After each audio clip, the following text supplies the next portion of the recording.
Every introvert has heard it. Why are you so quiet? As if silence is a problem that needs fixing. But what if quiet is an emptiness? What if the introvert's mind is actually the loudest room in the building, and they just keep the door closed? Introversion isn't shyness.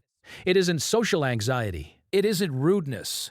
Psychology says it's something far more fascinating than any of those things. In 1967, psychologist Hans Eysenck discovered something that changed everything. Introverts and extroverts don't just behave differently.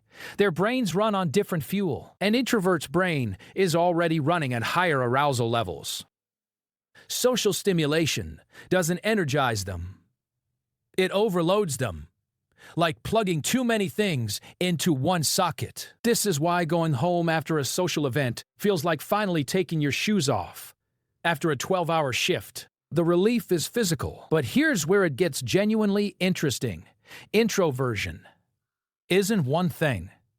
Psychologist Jonathan Cheek identified 4 completely different types, and most introverts don't even know which one they are. Type 1.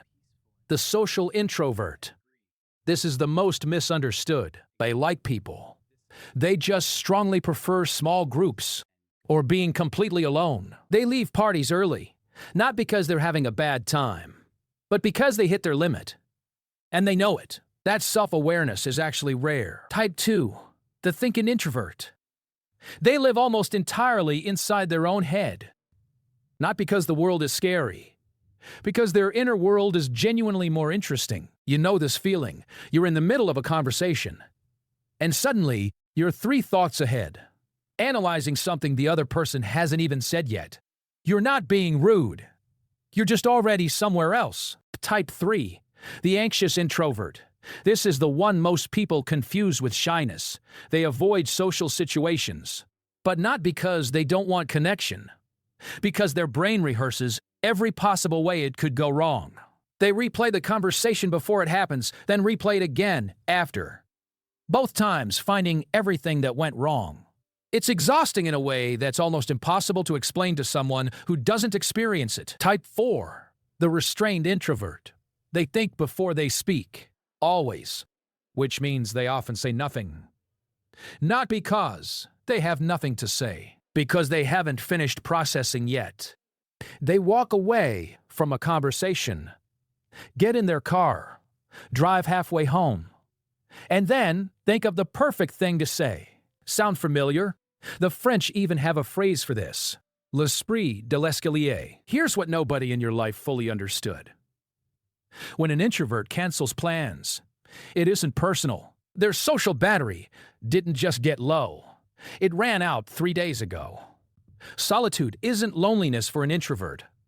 It's maintenance, the same way your phone needs charging. Their mind needs silence. Without it, everything starts to glitch. And here's something most people never say out loud. Introverts aren't bad at small talk because they're awkward. They're bad at it because it feels like being asked to swim in a puddle when you live in the ocean. Give an introvert a real conversation. Something that actually means something. And watch what happens. They don't go quiet. They come completely alive. Here's the part nobody wants to say. Some introverts use their introversion as a wall, not a boundary. And there's a painful difference between protecting your energy and hiding from your life. The world needs introverts to show up. Your depth, your listening, your ability to sit with complexity in a world that only skims the surface. That is not a small thing. The quietest person in the room isn't the least interesting one.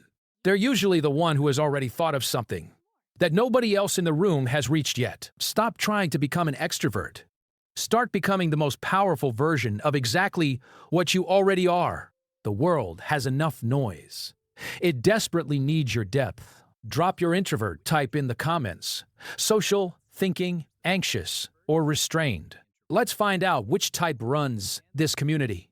And if your brain needed to hear this, don't forget to subscribe. Psychology explains simply.